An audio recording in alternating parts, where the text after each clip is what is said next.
ಎಲ್ಲರಿಗೂ ನಮಸ್ಕಾರಗಳು. ಲಾನಾ ಶಾಸ್ತ್ರಿ ಅವರ ಧರೆಗಿಳಿದ ದಿವ್ಯ ತೇಜ ಕಾದಂಬರಿಯನ್ನು ಮುಂದುವರಿಸೋಣ. ಶಂಕರರು ಕಾಲಟ್ಟಿಗೆ ಹೊರಟಾಗ ಸನಂದನರು ಕೂಡ ತಮ್ಮ ತಾಯಿಯನ್ನು ನೋಡ್ಕೊಂಡು ಬರ್ತೀನಿ ಅಂತೇಳಿ ಹೊರಡ್ತಾರೆ. ಆದರೆ ಅಲ್ಲಿ ಅವ್ರ ತಾಯಿ ಸತ್ತು ಹೋಗಿರ್ತಾರೆ. ಸೋದರ ಮಾವ ಇವರ ಏಳಿಗೆಯನ್ನು ಸಹಿಸಲಾರದೆ ಇವರಿಗೆ ತೊಂದರೆ ಕೊಡ್ತಾನೆ. ಆ ನಂತರ ಅಲ್ಲಿಂದ ಸನಂದನರು ಶೃಂಗೇರಿಗೆ ಹಿಂತಿರುಗ್ತಾರೆ. ಇನ್ನು ಗುರುಗಳು ದಕ್ಷಿಣ ಪಥದ ಕಡೆಗೆ ದಿಗ್ವಿಜಯವನ್ನು ಪ್ರಾರಂಭ ಮಾಡ್ತಾರೆ. ಶೃಂಗೇರಿಯಿಂದ ಕಿಗ್ಗ ಹೋಗ್ತಾರೆ, ಅಲ್ಲಿಂದ ರಾಮೇಶ್ವರ ಕ್ಷೇತ್ರಕ್ಕೆ ಹೋಗ್ತಾರೆ, ಅಲ್ಲಿಂದ ಚೋಳ, ಪಾಂಡ್ಯ ಮತ್ತು ಪಲ್ಲವರ ರಾಜ್ಯಗಳಲ್ಲಿ ಸಂಚಾರವನ್ನು ಮಾಡ್ತಾರೆ. ಪಾಂಡ್ಯರ ರಾಜಧಾನಿಯಾದ ಮಧುರೆಯಲ್ಲಿ ಮೀನಾಕ್ಷಿ ಅಮ್ಮನನ್ನು ಸ್ವತಃ ಪೂಜೆ ಮಾಡಿ ಅರ್ಚಕರಿಗೆ ಮಂತ್ರೋಪದೇಶವನ್ನು ಕೊಟ್ಟು ಪೂಜೆಗಳಲ್ಲಿದ್ದ ನ್ಯೂನತೆಗಳನ್ನು ನಿವಾರಿಸ್ತಾರೆ. ಆನಂತರ ಜನರಲ್ಲೂ ಕೂಡ ಪಂಚಾಯತನ ಪೂಜೆ ಹೇಗೆ ಮಾಡಬೇಕು ಪ್ರತಿಯೊಂದನ್ನು ವಿವರಿಸಿ ಜನರಲ್ಲಿ ಇದ್ದಂತಹ ಅಂಧಾನುಕರಣೆಯನ್ನು ನಿಧಾನವಾಗಿ ಹೋಗಲಾಡಿಸೋಕ್ಕೆ ಪ್ರಯತ್ನ ಮಾಡ್ತಾರೆ. ಕತೆ ಇಲ್ಲಿ ನಿಂತಿದ್ದು, ಮುಂದಕ್ಕೆ ಹೋಗೋಣ. ಆಚಾರ್ಯರು ಕಂಚಿಗೆ ಆಗಮಿಸಿದ ಸಂದರ್ಭದಲ್ಲಿ ಅಲ್ಲಿನ ಧಾರ್ಮಿಕ ಮತ್ತು ರಾಜಕೀಯ ಪರಿಸ್ಥಿತಿ ಅಷ್ಟೊಂದು ಸಮರ್ಪಕವಾಗಿರೋದಿಲ್ಲ, ಅದು ಹದಗೆಟ್ಟಿರುತ್ತೆ. ಕರ್ನಾಟಕದ ಚಾಲುಕ್ಯರಿಗೂ ಮತ್ತು ಕಂಚಿಯ ಪಲ್ಲವರಿಗೂ ಪದೇ ಪದೇ ಯುದ್ಧ ನಡೀತಾ ಇರುತ್ತೆ. ಇಮ್ಮಡಿ ಪುಲಕೇಶಿ ಕಂಚಿಯನ್ನು ಮುತ್ತಿದಾಗ ಕಂಚಿಯ ದೊರೆ 1ನೇ ಮಹೇಂದ್ರ ವರ್ಮ ಆ ಮುತ್ತಿಗೆಯನ್ನು ಎದುರಿಸಲಾರದೆ ತನ್ನ ಶತ್ರುಗಳಾಗಿದ್ದಂತಹ ಪಾಂಡ್ಯ ಮತ್ತು ಚೋಳ, ಚೇರರ ಸಹಾಯವನ್ನು ಯಾಚಿಸಿ ಪಡ್ಕೊಂಡಿರ್ತಾನೆ. ಆದರೂ ಕೂಡ ಅವನಿಗೆ ಸೋಲಾಗುತ್ತೆ. ಕಂಚಿ ಚಾಲುಕ್ಯರ ವಶವಾಗುತ್ತೆ. ಮಹೇಂದ್ರ ವರ್ಮ ಆ ಕೊರಗಿನಲ್ಲೇ ನಿಧನವಾಗ್ತಾನೆ. ತನ್ನ ತಂದೆಯ ಸೋಲಿನಿಂದ ಕ್ರುದ್ಧನಾದಂತಹ ಪಲ್ಲವ ನರಸಿಂಹವರ್ಮ ಸೈನ್ಯವನ್ನು ಸಂಗ್ರಹ ಮಾಡಿಕೊಂಡು ಚಾಲುಕ್ಯರ ರಾಜಧಾನಿಯಾಗಿದ್ದ ಬಾದಾಮಿಯನ್ನು ಮುತ್ತಿ ಗೆದ್ದು ವಶಪಡಿಸ್ಕೊಳ್ತಾನೆ. ಆ ಯುದ್ಧದಲ್ಲಿ ಇಮ್ಮಡಿ ಪುಲಕೇಶಿ ವೀರ ಮರಣವನ್ನು ಹಾಕ್ತಾನೆ. ಅದು ಅಲ್ಲಿಗೆ ನಿಲ್ಲೋದಿಲ್ಲ. ಮತ್ತೆ ಚಾಲುಕ್ಯರ 1ನೇ ವಿಕ್ರಮಾದಿತ್ಯ ಕಂಚಿ ಮೇಲೆ ದಂಡೆತ್ತಿ ಹೋಗಿ ಪಲ್ಲವರನ್ನು ಸೋಲಿಸ್ತಾನೆ. ಇಮ್ಮಡಿ ಪರಮೇಶ್ವರನಿಂದ ಕಪ್ಪ ಕಾಣಿಕೆಯನ್ನು ಪಡಿತಾನೆ. ಈ ಯುದ್ಧದಲ್ಲಿ ವಿಜಯಾದಿತ್ಯನ ಮಗ ಇಮ್ಮಡಿ ವಿಕ್ರಮಾದಿತ್ಯ ಕಾಂಚಿ ನಗರವನ್ನು ವಶಪಡಿಸ್ಕೊಳ್ತಾನೆ. ಅಲ್ಲಿನ ಕೈಲಾಸನಾಥ ದೇವಾಲಯದ ಸ್ತಂಭವೊಂದರ ಮೇಲೆ ಜಯದ ಶಾಸನವನ್ನು ಕೆತ್ತಿಸ್ತಾನೆ. ಅವನ ಮಗ ಕೀರ್ತಿವರ್ಮನ ಕಾಲದಲ್ಲೂ ಕೂಡ ಮತ್ತೆ ಪಲ್ಲವರಿಗೂ ಮತ್ತು ಚಾಲುಕ್ಯರಿಗೂ ಯುದ್ಧವಾಗುತ್ತೆ. ಕೀರ್ತಿವರ್ಮ ಪಲ್ಲವರ ಇಮ್ಮಡಿ ನಂದಿವರ್ಮನನ್ನು ಪೂರ್ಣವಾಗಿ ಸೋಲಿಸ್ತಾನೆ. ಹೀಗೆ ಆಚಾರ್ಯರು ಕಾಂಚೀಪುರಕ್ಕೆ ಬಂದಾಗ ಸುಮಾರು ಹಲವಾರು ವರ್ಷಗಳಿಂದ ಅದು ಯುದ್ಧಗಳ ಬೀಡಾಗಿರುತ್ತೆ. ರಾಜಕೀಯ ಸ್ಥಿತಿಗತಿಗಳು ತುಂಬ ಅಸ್ತವ್ಯಸ್ತವಾಗಿರುತ್ತೆ. ದ್ರಾವಿಡರೇ ಆಗಿದ್ದಂತಹ ಪಲ್ಲವರು, ಚೋಳರು, ಪಾಂಡ್ಯರು, ಚೇರರು ಇವರಿಗೆ ಪರಸ್ಪರ ಸ್ನೇಹ ವಿಶ್ವಾಸ ಇರೋದಿಲ್ಲ. ಜನಜೀವನದಲ್ಲೂ ಕೂಡ ಸುಖ, ಶಾಂತಿ, ತೃಪ್ತಿ, ನೆಮ್ಮದಿ ಯಾವುದೂ ಇರೋದಿಲ್ಲ. ಪರಸ್ಪರ ಯುದ್ಧ ಜಗಳಗಳಲ್ಲಿ ತೊಡಗಿದ್ದಂತಹ ಈ ದ್ರಾವಿಡ ದೇಶದ ರಾಜರನ್ನು ಕುರಿತು ಗುರುಗಳು ಹೇಳ್ತಾರೆ, ನೀವು ಪರಸ್ಪರ ಕಾದಾಡೋದು ಯಾವ ದೊಡ್ಡ ಪುರುಷಾರ್ಥಕ್ಕೆ? ಐಶ್ವರ್ಯ, ರಾಜ್ಯ, ಕೋಶ, ಅಧಿಕಾರ ಇವು ಶಾಶ್ವತವೇ? ಈ ಭೂಮಿಯನ್ನು ಈ ಹಿಂದೆ ಎಷ್ಟೋ ಜನ ರಾಜರು ಆಳಿದ್ರು. ಹರಿಶ್ಚಂದ್ರ, ಮಾಂಧಾತ, ದಶರಥ ಮೊದಲಾದ ಮಹಾತ್ಮರು ಈ ಭೂಮಿಯನ್ನು ಆಳಿದ್ರು. ಇವತ್ತು ಅವರೆಲ್ಲ ಎಲ್ಲಿದ್ದಾರೆ? ಪರಸ್ಪರ ದ್ವೇಷ ಸಾಧನೆ, ಅಗ್ಗಳಿಕೆಗಾಗಿ ಈ ಪ್ರಾಣ ಧನಗಳ ಹಾನಿ ಮಾಡಬೇಕಾ? ಈ ಭೂಮಿಯನ್ನು ನೀವು ಆಳಲಾರಿರಿ. ಅದು ನಿಮ್ಮನ್ನು ಆಳುತ್ತೆ, ಕುಣಿಸುತ್ತೆ, ಮುಗಿಸುತ್ತೆ. ಧರ್ಮ ರಕ್ಷಣೆಗಾಗಿ, ಸತ್ಯಪಾಲನೆಗಾಗಿ, ದೀನ ದುರ್ಬಲರ ರಕ್ಷಣೆಗೆ ಮಾತ್ರ ಶಸ್ತ್ರಾಸ್ತ್ರಗಳನ್ನು ಹಿಡಿಬೇಕೇ ವಿನ ಅಸೂಯೆ, ಅಸಹನೆ, ದ್ವೇಷಗಳಿಂದ ಪ್ರಚೋದಿತರಾಗಿ ಯುದ್ಧಗಳಲ್ಲಿ ತೊಡಗಬಾರದು.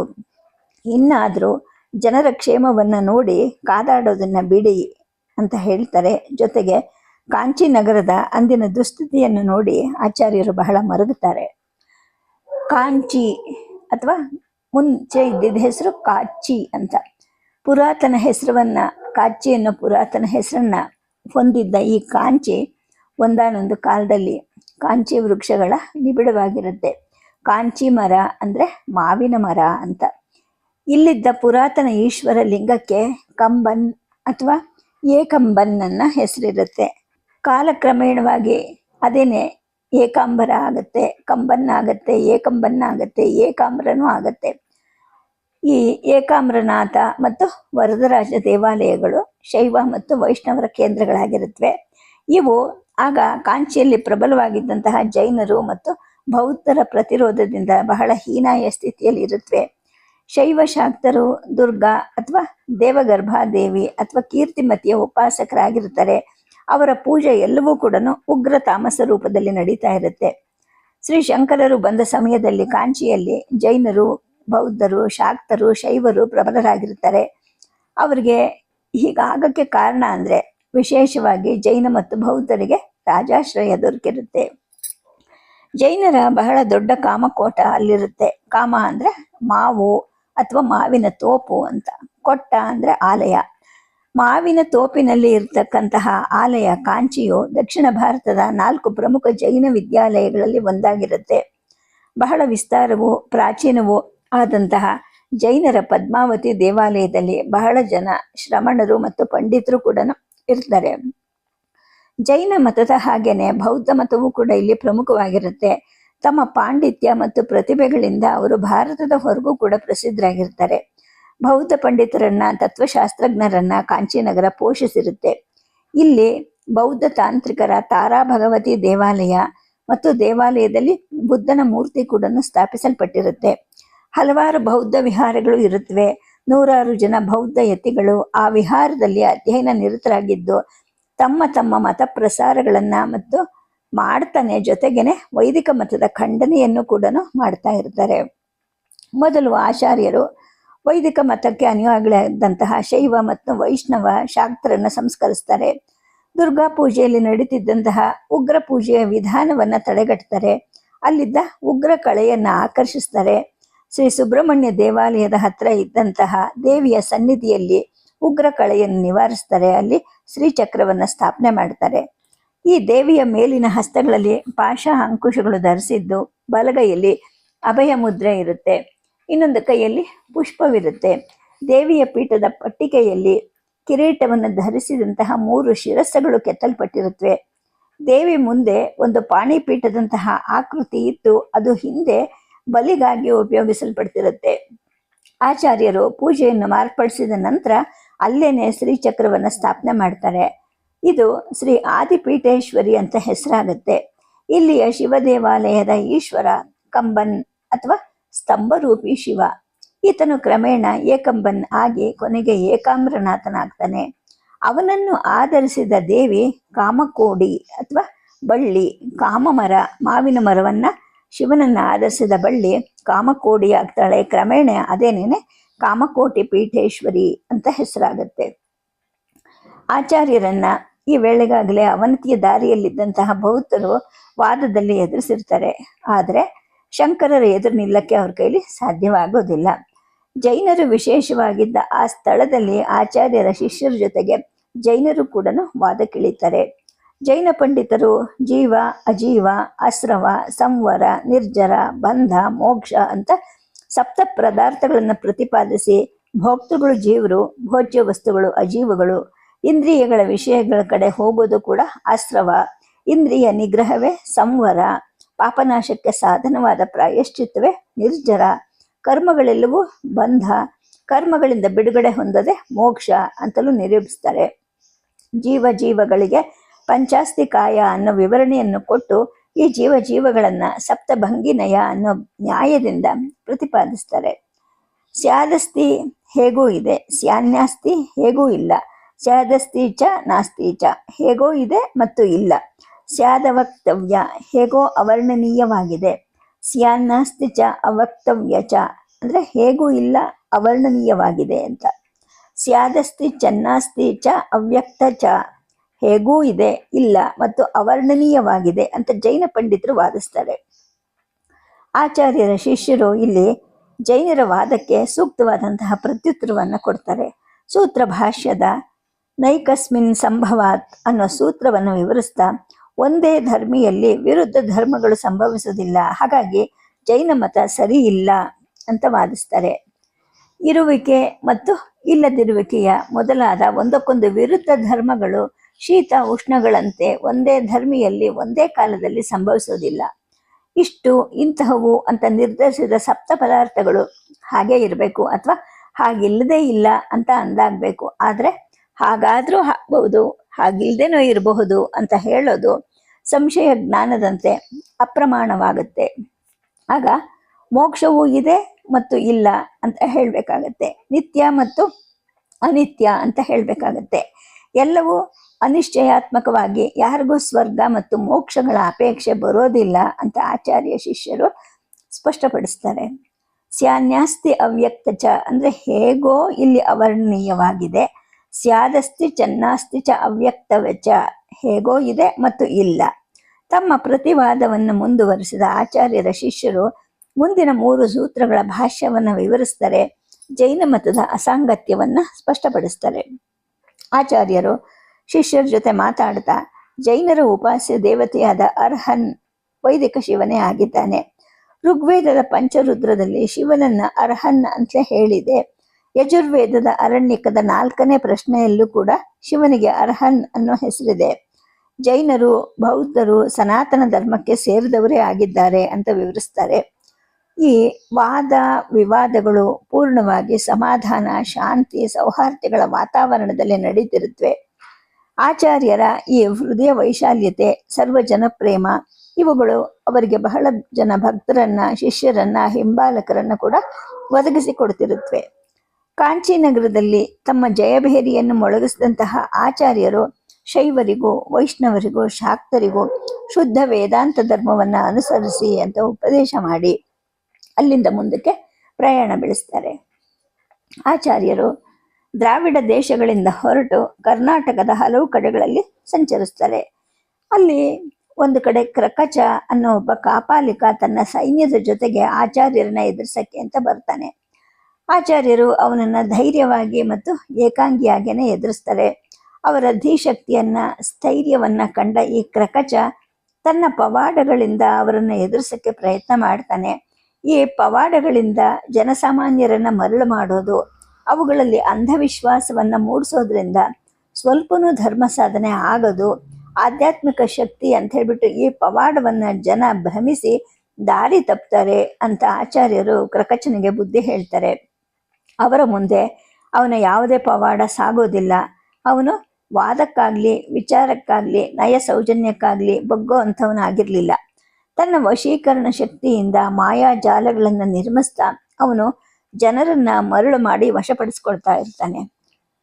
ತುಂಬಾ ಅನುಯಾಯಿಗಳನ್ನು ಹೊಂದಿದ್ದ ಅವನು ತನ್ನ ಘೋರ ಮತ್ತು ಅಸಹ್ಯಕರ ಆಚಾರಗಳಿಂದ ಜನರಲ್ಲಿ ಭಯಭೀತಿಗಳನ್ನು ಮೂಡಿಸ್ತಿರ್ತಾನೆ. ಆಚಾರ್ಯರು ಅಷ್ಟಸಿದ್ಧಿಗಳನ್ನು ಗೆದ್ದಿದ್ದ ಯೋಗ ಸಿದ್ಧರೂ ಆಗಿದ್ದರಿಂದ ಅವರಿಗೆ ಅವನೇನನ್ನು ಮಾಡೋಕ್ಕೆ ಸಾಧ್ಯವಾಗೋದಿಲ್ಲ. ಅವನು ಭಯದಿಂದ ಕಂಗೆಡ್ತಾನೆ. 100 ಜನರನ್ನು ಆಚಾರ್ಯರು ಅಭಯವಿತ್ತು ಅನುಗ್ರಹಿಸ್ತಾರೆ. ತನ್ನ ಹಿಂಬಾಲಕರೇ ತನ್ನನ್ನು ತ್ಯಜಿಸಿ ಈಗ ಶಂಕರರ ಆಶ್ರಯ ಪಡೆಯಕ್ಕೆ ಧಾವಿಸ್ತಾ ಇದ್ದಿದ್ದನ್ನು ಕಂಡು ಈ ಕ್ರಕಚನಿಗೆ ಕೋಪ ಹೆಚ್ಚಾಗ್ತಾ ಹೋಗುತ್ತೆ. ಅವನು ಅವರನ್ನು ಕೊಲ್ಲಬೇಕು ಅಂತ ನಿರ್ಧಾರ ಮಾಡ್ತಾನೆ. ಅವರೆದುರು ಬಂದು ನಿಂತ್ಕೊಂಡು ತನ್ನ ಪವಾಡ ಶಕ್ತಿಯಿಂದ ನಿಂತಲ್ಲೇನೆ ಒಂದು ಕೈಯಲ್ಲಿದ್ದ ಈಟಿಯನ್ನ ಆಚಾರ್ಯರ ಕಡೆಗೆ ಪ್ರಯೋಗಿಸ್ತಾನೆ. ಕ್ರಕಚನ ಅನುಯಾಯಿಗಳು ಅವನ ಮೇಲೆ ಬೀಳ್ತಾರೆ. ಅವನ ಈಟಿಯಿಂದಲೇ ಅವನದಿಗೆ ತಿವಿತಾರೆ. ಈ ಕ್ರಕಚ ಭಯಂಕರವಾಗಿ ಗರ್ಜನೆ ಮಾಡ್ತಾ ನೆಲಕ್ಕೆ ಉರುಳಿ ಬೀಳ್ತಾನೆ. ಕ್ರಕಚನಿಂದ ತಮ್ಮನ್ನು ಕಾಪಾಡಿದಂತಹ ಆಚಾರ್ಯರಿಗೆ ಜನರು ಬಲವಂತವಾಗಿ ಆತನ ಹಿಂಬಾಲಕರಾಗಿದ್ದವರು ಕೂಡ ತಮ್ಮ ಕೃತಜ್ಞತೆಯನ್ನು ಸಲ್ಲಿಸಿ ಅವರಿಂದ ಸಾತ್ವಿಕ ಜೀವನಕ್ಕೆ ಬೆಳಕನ್ನು ಕೂಡ ಪಡ್ಕೋತಾರೆ. ಆಗ ಕರ್ನಾಟಕದಲ್ಲಿ ಪ್ರಸಿದ್ಧರಾಗಿದ್ದಂತಹ ಚಾಲುಕ್ಯ ರಾಜ ಮನೆತನದವರು ಆಚಾರ್ಯರನ್ನ ಭಕ್ತಿ ಗೌರವಗಳಿಂದ ಸ್ವಾಗತ ಮಾಡ್ತಾರೆ. ಅವರ ಆದರದ ಸ್ವಾಗತವನ್ನು ಸ್ವೀಕರಿಸಿದಂತಹ ಆಚಾರ್ಯರು ಅವರಿಗೆ ಬುದ್ಧಿ ಮಾತು ಹೇಳ್ತಾರೆ. ಜನನಾಯಕರು ಧರ್ಮದಿಂದ ನಡೆದರೆ ಪ್ರಜೆಗಳು ಅವರನ್ನು ಅನುಸರಿಸ್ತಾರೆ. ಆದ್ದರಿಂದ ರಾಜರು ಧರ್ಮನಿಷ್ಠರು, ಸತ್ಯವ್ರತರು ಆಗಿರಬೇಕು. ಇದು ಲೋಕಹಿತದ ದೃಷ್ಟಿಯಿಂದ ಅತಿ ಅವಶ್ಯಕವಾದದ್ದು. ನೀವು ಯಾವ ಮತವನ್ನಾದರೂ ಅನುಸರಿಸ್ತೀರಿ, ಆದರೆ ಪ್ರಜೆಗಳು ಅದನ್ನೇ ಅನುಸರಿಸಬೇಕು ಅಂತ ನೀವು ಒತ್ತಾಯ ಮಾಡಬೇಡಿ. ನಿಮ್ಮ ಪ್ರಜೆಗಳಲ್ಲಿ ಪಾಶುಪತರ ಹಾಗೇನೆ ಭಾಗವತ ಪಂಥದವರು, ಜೈನ, ಬೌದ್ಧರು ಇರ್ತಾರೆ. ಈ ಎಲ್ಲರೂ ನಿಮ್ಮಿಂದ ತಮ್ಮ ತಮ್ಮ ಮತಗಳ ಧರ್ಮಕ್ಕೆ ರಕ್ಷಣೆಗೆ ಪೋಷಣೆಯನ್ನ ಮತ್ತು ನಿರೀಕ್ಷಣೆ ಮಾಡ್ತಾ ಇರ್ತಾರೆ. ನೀವು ಸರ್ವರಿಗೂ ನ್ಯಾಯವಾಗಿರಬೇಕು. ಧರ್ಮದಿಂದ ರಾಜ್ಯದ ಪರಿಪಾಲನೆಯನ್ನ ಮಾಡಬೇಕು. ಜನಗಳ ನೈತಿಕ ಜೀವನ ಸದಾ ಶುದ್ಧ ಆಗಿರೋ ಹಾಗೆ ನೀವು ಎಚ್ಚರಿಕೆಯಿಂದ ಇರಬೇಕು. ನಿಮ್ಮಲ್ಲೇನೆ ಪರಸ್ಪರ ರಾಜ್ಯದಾಹ ಮತ್ತು ಅಧಿಕಾರ ಪ್ರಲೋಭನೆಗಳಿಗೆ ವಶರಾಗಿ ಯುದ್ಧ ಮತ್ತು ಕದನಗಳಲ್ಲಿ ತೊಡಗಿದ್ರೆ ಪ್ರಜೆಗಳಿಗೆ ಕಷ್ಟವಾಗುತ್ತೆ, ದೇಶಕ್ಕೂ ಕೂಡ ಅಪಾಯ ಆಗತ್ತೆ. ಧರ್ಮ ರಕ್ಷಣೆ, ಸತ್ಯ ಪಾಲನೆಗಾಗಿ ಮಾತ್ರ ನೀವು ಶಸ್ತ್ರವನ್ನು ಎತ್ತಬೇಕು. ಇನ್ನಾದರೂ ನೀವು ಸ್ನೇಹ, ಪರಸ್ಪರ ಸಹನೆ, ಸೌಹಾರ್ದಗಳಿಂದ ನಡೆದುಕೊಳ್ಳಿ ಅಂತ ಬೋಧಿಸ್ತಾರೆ. ಗುರುಗಳನ್ನು ದರ್ಶನ ಮಾಡಕ್ಕೆ ಅಂತ ಬಂದಂತಹ ರಾಜರಿಗೂ ಅಧಿಕಾರಿಗಳಿಗೂ ಗುರುಗಳ ಈ ಮಾತಿನಿಂದ ಕಸಿವಿಸಿ ಆಗತ್ತೆ. ಈ ಅದ್ವೈತ ಭಿಕ್ಷು ನಿರ್ಭೀತ ಕೇಸರಿ ಹಾಗೆ ರಾಜರ ಮತ್ತು ಜನರಲ್ಲಿದ್ದಂತಹ ಲೋಪದೋಷಗಳನ್ನು ಎತ್ತಿ ತೋರಿಸ್ತಾ ಬುದ್ಧಿವಾದದಿಂದ ತಿದ್ದುತ್ತಾ ಇರ್ತಾರೆ. ಕರ್ನಾಟಕದಿಂದ ವಿದರ್ಭ ದೇಶ, ಆಂಧ್ರ ಪ್ರದೇಶಗಳಲ್ಲಿ ಸಂಚರಿಸಿ ಆಚಾರ್ಯರು ಶ್ರೀ ವೆಂಕಟಾಚಲ ಕ್ಷೇತ್ರಕ್ಕೆ ಬರ್ತಾರೆ. ಈ ವೆಂಕಟಾಚಲ ಕ್ಷೇತ್ರದಲ್ಲಿದ್ದ ದೇವಮೂರ್ತಿಗೆ ಶ್ರೀ ಕಾರ್ತಿಕೇಯ ಅಂತಲೂ, ಶ್ರೀ ಬಾಲಾದೇವಿ ಅಂತಲೂ, ಶ್ರೀ ವಿಷ್ಣು ಅಂತಲೂ ಜನ ಪರಸ್ಪರ ಕಾದಾಡ್ತಿರ್ತಾರೆ. ಅಲ್ಲಿಯ ಪೂಜೆ ವೈಖಾನಸ ರೀತಿಯಲ್ಲಿ ನಡೀತಾ ಇರುತ್ತೆ. ವೈಖಾನಸರು ತಮ್ಮ ಹಣೆಗೆ ಸರ್ಪದ ಆಕೃತಿಯಲ್ಲಿ ಗಂಧದ ಊರ್ಧ್ವ ಪುಂಡವನ್ನು ಧರಿಸ್ತಾ ಇರ್ತಾರೆ. ಊರ್ಧ್ವ ಪುಂಡ್ರವು ಯೋಗಾಭ್ಯಾಸದಿಂದ ಶರೀರವನ್ನು ಸದೃಢಗೊಳಿಸಿಕೊಂಡು ಯೋಗಾನುಷ್ಠಾನದಿಂದ ಚಿತ್ತೈಕಾಗ್ರತೆಯನ್ನು ಸಂಪಾದಿಸಿ ಆತ್ಮಾನುಸಂಧಾನ ಮಾಡಿದಾಗ ಮೂಲಾಧಾರದಿಂದ ಸಹಸ್ರಾರದವರೆಗೂ ಪ್ರವಹಿಸುವಂತಹ ಆತ್ಮ ಚೈತನ್ಯ ಅಥವಾ ಕುಂಡಲಿನಿಯ ಶಕ್ತಿಯ ದ್ಯೋತಕ ಅಂತ ಹೇಳಿಬಿಟ್ಟು ಬಾಹ್ಯದಲ್ಲಿ ಆ ಚಿಹ್ನೆಯನ್ನು ಧರಿಸಿದ ಹಾಗೇನೆ ಅಂತರಂಗದಲ್ಲೂ ಕೂಡ ಕುಂಡಲಿನಿಯನ್ನ ಜಾಗೃತಗೊಳಿಸ್ಕೋಬೇಕು ಅಂತ ಅವರಿಗೆ ಅದರ ಅಂತರಾರ್ಥವನ್ನ ಗುರುಗಳು ವಿವರಿಸ್ತಾರೆ. ಆಚಾರ್ಯರು ಪರಮ ಸತ್ಯವಾದಂತಹ ಪರಬ್ರಹ್ಮ ತನ್ನ ಮಾಯೆಯ ಸಂಪರ್ಕದಿಂದ ಈಶ್ವರನಾಗಿ ಸೃಷ್ಟಿ ಸ್ಥಿತಿ ಲಯ ಕಾರ್ಯ ಮಾಡುತ್ತೆ ಅಂತಲೂ ಅದನ್ನು ಎಸಗುವಂತಹ ಆ ಪರಬ್ರಹ್ಮಕ್ಕೆ ಬ್ರಹ್ಮ, ವಿಷ್ಣು, ಮಹೇಶ್ವರ ಅನ್ನೋ ಹೆಸರನ್ನ ಶಾಸ್ತ್ರಗಳು ಹೇಳುತ್ತವೆ. ದೇವರಲ್ಲಿ ತಾರತಮ್ಯ ಇಡೋದು ಆಧ್ಯಾತ್ಮಿಕ ಅವನತಿಗೆ ಕಾರಣ ಆಗುತ್ತೆ ಅಂತ ಕೂಡ ಉಪದೇಶಿಸ್ತಾರೆ. ಶ್ರೀ ವೆಂಕಟೇಶ್ವರನನ್ನು ಆಯಾ ದೇವತೆಯ ಉಪಾಸಕರು ತಮ್ಮ ತಮ್ಮ ಉಪಾಸನಾ ದೇವತಾ ನಾಮದಿಂದಲೇ ಭಜಿಸಬಹುದು ಅಂತಲೂ ಅದರಲ್ಲಿ ಯಾವುದೇ ದೋಷವೂ ಇಲ್ಲ ಅಂತಲೂ ಹೇಳಿ ಶ್ರುತಪಡಿಸ್ತಾರೆ. ಆಚಾರ್ಯರು ಸ್ವತಃ ವೆಂಕಟೇಶ್ವರನನ್ನು ಅರ್ಚಿಸ್ತಾರೆ. ಅಲ್ಲಿ ಧನಾಕರ್ಷಣ ಯಂತ್ರವನ್ನು ಸ್ಥಾಪನೆ ಮಾಡ್ತಾರೆ. ಆಚಾರ್ಯರು ಆಂಧ್ರ ಸೀಮೆಯಲ್ಲಿ ಸಂಚರಿಸ್ತಿದ್ದ ಸಮಯದಲ್ಲಿ ಒಂದು ಅಗ್ರಹಾರದಲ್ಲಿ ತಂಗಿರ್ತಾರೆ. ವಿದ್ವಾಂಸರ ಜೊತೆಗೆ ಶಾಸ್ತ್ರ ವಿಚಾರ ಮಾಡ್ತಾ ಕೂತಿದ್ದ ಆಚಾರ್ಯರ ಸಮ್ಮುಖಕ್ಕೆ ಸುಮಾರು 5-6 ವರ್ಷ ವಯಸ್ಸಿನ ಒಬ್ಬ ಬಾಲಕ ಬಂದು ನಿಂತು ಕೈ ಮುಗಿತಾನೆ. ಆಚಾರ್ಯರು ತಮ್ಮ ಮುಂದೆ ಇದ್ದಂತಹ ಒಂದು ಹಣ್ಣನ್ನು ಅವನ ಕೈ ಕೊಡ್ತಾರೆ. ಪಂಡಿತರೊಬ್ಬರು ಮಾತಾಡಲಿಕ್ಕೆ ಪ್ರಾರಂಭಿಸಿದ್ದು ಗಹನವಾದ ಶಾಸ್ತ್ರದ ಒಂದು ವಿಚಾರದ ಚರ್ಚೆ ಅಲ್ಲಿ ನಡೀತಾ ಇರುತ್ತೆ. ಹಲವಾರು ಕ್ಷಣಗಳು ಕಳೆದಿರಬಹುದು. ಆ ಬಾಲಕ ಏನೋ ಪ್ರಶ್ನೆಯನ್ನು ಕೇಳ್ತಾನೆ. ಅವನ ಸ್ಥಳೀಯ ಭಾಷೆ ಶಂಕರರಿಗೆ ತಕ್ಷಣ ಅರ್ಥವಾಗೋದಿಲ್ಲ. ಹತ್ತಿರದಲ್ಲಿದ್ದಂತಹ ಆ ಸ್ಥಳದ ಪಂಡಿತರೊಬ್ಬರು ಬಾಲಕನ ಪ್ರಶ್ನೆಯನ್ನು ಕೇಳಿ ಅವನನ್ನ ಗದರಿಸ್ಕೊಳ್ತಾರೆ. ಆಚಾರ್ಯರು ಪಂಡಿತರ ಬದ್ಧ ಭ್ರುಕುಟಿಯನ್ನು ಕಾಣ್ತಾರೆ. ಯಾಕೆ ಅವನ ಮೇಲೆ ರೇಗ್ತಾ ಇದ್ದೀರಾ ಅಂತ ಕೇಳ್ತಾರೆ. ಇವನು ನಿಮಗೆ ರಾಮ ಶಬ್ದ ಬರುತ್ತಾ, ನನಗೆ ಹೇಳ್ಕೊಡ್ತೀರಾ ಅಂತ ಪ್ರಶ್ನಿಸ್ತಾ ಇದ್ದಾನೆ. ದೊಡ್ಡವರಲ್ಲಿ ಇಂತಹ ಸಣ್ಣ ಪ್ರಶ್ನೆ ಕೇಳ್ತಾ ಇದ್ದಾನಲ್ಲ ಅಂತ ಕೋಪ ಬಂತು ನನಗೆ ಅಂತ ಪಂಡಿತರು ಉತ್ತರಿಸ್ತಾರೆ. ಆಚಾರ್ಯರು ಮಂದಹಾಸ ಬೀರ್ತಾರೆ. ಹೌದು, ದೊಡ್ಡ ಪಂಡಿತರಿಗೆ ಶಾಸ್ತ್ರಗಳ ವಿಚಾರಗಳಲ್ಲಿ ಸಂದೇಹ ಇರುತ್ತೆ. ಅದು ನಿಮಗೆ ಗುರುತರವಾದ ಸಮಸ್ಯೆ. ಇವನಿನ್ನೂ ಪುಟ್ಟ ಬಾಲಕ, ಈಗ ತಾನೇ ಓದು ಕಲಿಯೋಕ್ಕೆ ಪ್ರಾರಂಭ ಮಾಡಿದ್ದಾನೆ. ರಾಮ ಶಬ್ದ ಕಲಿಯೋದು ಅವನಿಗೆ ದೊಡ್ಡ ಸಮಸ್ಯೆ ಅಲ್ವಾ ಅಂತ ಹೇಳ್ತಾರೆ. ಸರಿ, ನಮ್ಮಲ್ಲೇ ಯಾರನ್ನಾದರೂ ಕೇಳಿದ್ರೆ ಹೇಳ್ಕೊಡ್ತಾ ಇದ್ವಿ. ನಿಮ್ಮಂತಹ ಹಿರಿಯರಲ್ಲಿ ಇಂತಹ ಸಣ್ಣ ಪ್ರಶ್ನೆ ಕೇಳೋದೆ ಅಂತ ಪಂಡಿತರು ಹೇಳ್ತಾರೆ. ಯಾಕಾಗಬಾರ್ದು? ನಾನು ಎಲ್ಲರಿಗೂ ಗುರುನೇ ತಾನೆ. ಯಾರು ಬೇಕಾದರೂ ಬರ್ಬೋದು. ಯಾವ ಸಂದೇಹವನ್ನಾದರೂ ಕೇಳಿ ಪರಿಹಾರವನ್ನು ಪಡಿಬಹುದು. ನಾನಿರೋದು, ಜೊತೆಗೆ ನಾನು ಬಂದಿರೋದು ಕೂಡ ಜನಗಳ ಸಂದೇಹ ಪರಿಹಾರಕ್ಕೋಸ್ಕರವೇ ಅಲ್ವೇ ಅಂತ ನುಡಿದ ಆಚಾರ್ಯರು ಬಾಲಕನನ್ನ ಹತ್ತಿರಕ್ಕೆ ಕರೀತಾರೆ. ಬಾ ಇಲ್ಲಿ ಅಂತಾರೆ. ಅವನ ಸಮೀಪಕ್ಕೆ ಬಂದು ಕೂತ ನಂತರ ಅವನಿಗೆ ರಾಮ ಶಬ್ದವನ್ನು ಹೇಳ್ಕೊಡ್ತಾರೆ. ಅಕಾರ ಅಂತ ಪುಲ್ಲಿಂಗೋ ರಾಮ ಶಬ್ದ, ರಾಮ ರಾಮೌ ರಾಮಾಹ, ಹೇ ರಾಮ ಹೇ ರಾಮೌ ಹೇ ರಾಮಾಹ. ಈ ಥರ ಆಚಾರ್ಯರು ಬಾಲಕನಿಗೆ ಪೂರ್ಣವಾಗಿ 7 ವಿಭಕ್ತಿ ರೂಪಗಳನ್ನು ಹೇಳ್ಕೊಡ್ತಾರೆ. ಅವನಿಂದಲೂ ಹೇಳಿಸ್ತಾರೆ. ಪಂಡಿತ ಮಂಡಲಿ ಆಚಾರ್ಯರ ಈ ಹೃದಯ ವೈಶಾಲ್ಯವನ್ನ, ಸಹಜ ಸರಳತೆಯನ್ನು ಮನಸ್ಸ ಕೊಂಡಾಡತ್ತೆ. ಆ ಬಾಲಕನ ಮುಖದಲ್ಲೂ ಕೂಡ ಧನ್ಯತೆ, ಸಂತೋಷ ಮೂಡುತ್ತವೆ. ಆಂಧ್ರ ದೇಶದ ಹಲವಾರು ಸ್ಥಳಗಳಲ್ಲಿ ಸಂಚರಿಸಿ ತಂದ್ರಾಜಡರಾಗಿದ್ದಂತಹ ವೈದಿಕ ಧರ್ಮೀಯರನ್ನು ಎಚ್ಚರಿಸಿದ ಗುರುಗಳು ಕಳಿಂಗ ರಾಜ್ಯಕ್ಕೆ ಬರ್ತಾರೆ. ಪೂರ್ವ ಸಮುದ್ರ ತೀರದಲ್ಲಿದ್ದ ಪುರಿ ಕ್ಷೇತ್ರಕ್ಕೆ ಬಂದ ಆಚಾರ್ಯರಿಗೆ ಭವ್ಯ ಸ್ವಾಗತ ಸಿಕ್ಕತ್ತೆ. ಅಲ್ಲಿಯ ಶೈವ ಶಾಕ್ತ ವೈಷ್ಣವರು ಗುರುಗಳನ್ನು ಭಕ್ತಿ ಶ್ರದ್ಧೆಯಿಂದ ಸತ್ಕರಿಸ್ತಾರೆ. ಪ್ರತಿನಿತ್ಯವೂ ಸಮುದ್ರ ಸ್ನಾನವನ್ನು ಮಾಡಿ ವೇದಾಂತ ಶಾಸ್ತ್ರ ಪ್ರವಚನ ಮಾಡ್ತಾ ಬಹಳಷ್ಟು ಜನ ಪಂಡಿತರನ್ನ ಆಚಾರ್ಯರು ಆಕರ್ಷಿಸ್ತಾರೆ. ವಿಶೇಷವಾಗಿ ಭಾಗವತದ ಮತದ ಕರ್ಮವಾದಿಗಳು ಹೆಚ್ಚಾಗಿದ್ದಂತಹ ಈ ಕಳಿಂಗ ರಾಜ್ಯದಲ್ಲಿ ಆಚಾರ್ಯರ ಜೊತೆಗೆ ಶಾಸ್ತ್ರ ವಿಚಾರ ವಿಮರ್ಶೆ ಮಾಡಲಿಕ್ಕೋಸ್ಕರ ವಂಗ ದೇಶದಿಂದ ಬಹಳಷ್ಟು ಜನ ಯಾತ್ರಿಕ ವಿದ್ವಾಂಸರು ಬರ್ತಾ ಇರ್ತಾರೆ. ಪುರಿ ಕ್ಷೇತ್ರದಲ್ಲಿ ಶ್ರೀ ವಿಷ್ಣು ದೇವಾಲಯದಲ್ಲಿ ಇದ್ದಂತಹ ಶ್ರೀ ಬಲರಾಮ, ಶ್ರೀ ಕೃಷ್ಣ ಮತ್ತು ಶ್ರೀ ದುರ್ಗಾ ವಿಗ್ರಹಗಳಲ್ಲಿ ಶ್ರೀ ಕೃಷ್ಣ ವಿಗ್ರಹವನ್ನ ಚಿಲ್ಕಾ ಸರೋವರದಲ್ಲಿ ದುಷ್ಟರು ಎತ್ತಿ ಹಾಕಿದ್ದಾರೆ ಅಂತಲೂ, ಆಲಯದಲ್ಲಿ ಶ್ರೀ ಕೃಷ್ಣನ ಮೂರ್ತಿ ಇಲ್ಲದೇನೆ ಪೂಜೆಗಳು ನಡೀತಾ ಇವೆ ಅಂತಲೂ ಆಚಾರ್ಯರಲ್ಲಿ ದೇವಾಲಯದ ಅರ್ಚಕರು ಭಿನ್ನಹ ಮಾಡ್ಕೊಳ್ತಾರೆ. ಆಚಾರ್ಯರಿಗೆ ವಿಗ್ರಹ ಭಂಜಕರ ಈ ದುಷ್ಕೃತ್ಯದಿಂದ ನೋವಾಗತ್ತೆ. ಅವರು ಶ್ರೀಕೃಷ್ಣನ ಮೂರ್ತಿಯನ್ನ ಹುಡುಕಿ ಪುನಃ ಪ್ರತಿಷ್ಠಾಪನೆ ಮಾಡಬೇಕು ಅಂತ ನಿರ್ಧಾರ ಮಾಡಿಕೊಳ್ತಾರೆ. ಒಂದು ದಿನ ಧ್ಯಾನದಲ್ಲಿ ಕೂತಂತಹ ಆಚಾರ್ಯರ ವದನದಿಂದ ದಿವ್ಯ ಸುಂದರವಾದ ಒಂದು ಸ್ತೋತ್ರ ಕಾವ್ಯಧಾರೆಯಾಗಿ ಹರಿದು ಬರುತ್ತೆ.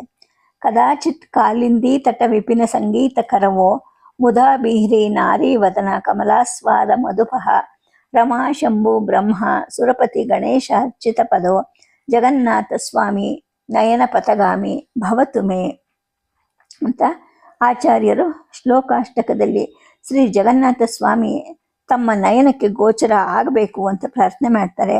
ಆಚಾರ್ಯರ ಅಂತರಂಗದಲ್ಲಿ ಶ್ರೀ ಸ್ವಾಮಿಯ ದಿವ್ಯಮೂರ್ತಿ ದರ್ಶನವನ್ನು ಕೊಟ್ಟು ವಿಗ್ರಹ ಇರುವಂತಹ ಸ್ಥಳವನ್ನು ಸೂಚಿಸ್ತಾನೆ. ಗುರುಗಳು ಧ್ಯಾನದಿಂದ ಬಹಿರ್ಮುಖರಾಗ್ತಾರೆ. ಅವರು ತಮ್ಮ ಭಕ್ತರನ್ನ ಕರೆದು ವಿಗ್ರಹ ಇರುವಂತಹ ಎಡೆಯನ್ನು ಸೂಚಿಸ್ತಾರೆ. ಹಲವಾರು ಜನ ಸರೋವರಕ್ಕೆ ಧುಮುಕ್ತಾರೆ, ವಿಗ್ರಹವನ್ನ ಹುಡುಕಿ ತರ್ತಾರೆ. ಶ್ರೀ ಸ್ವಾಮಿಯ ವಿಗ್ರಹವನ್ನ ನೂರಾರು ಜನ ಭಕ್ತರು ಸರೋವರದಿಂದ ಎದುರುಗೊಂಡು ಆಚಾರ್ಯರ ಬಳಿ ತರ್ತಾರೆ. ಆಚಾರ್ಯರು ಮೂರ್ತಿಯನ್ನ ಆಲಯದ ಮಹಾಂತರಿಗೆ ಒಪ್ಪಿಸಿ ಅದನ್ನ ಪುನಃ ಪ್ರತಿಷ್ಠಾಪನೆ ಮಾಡಿಸ್ತಾರೆ. ಈ ಪವಿತ್ರ ಸ್ಥಳದಲ್ಲೇನೆ ಆಚಾರ್ಯರು ಪೂರ್ವಾಮ್ನಾಯ ಪೀಠವನ್ನು ಸ್ಥಾಪನೆ ಮಾಡಿ ಇಲ್ಲಿ ಋಗ್ವೇದದ ಅಧ್ಯಯನ ಮತ್ತು ಅಧ್ಯಾಪನಕ್ಕೂ ಕೂಡ, ವೇದಾಂತ ಶಾಸ್ತ್ರದ ಅಧ್ಯಯನ ಮತ್ತು ಅನುಷ್ಠಾನಕ್ಕೂ ಕೂಡ ವ್ಯವಸ್ಥೆ ಕಲ್ಪಿಸ್ತಾರೆ.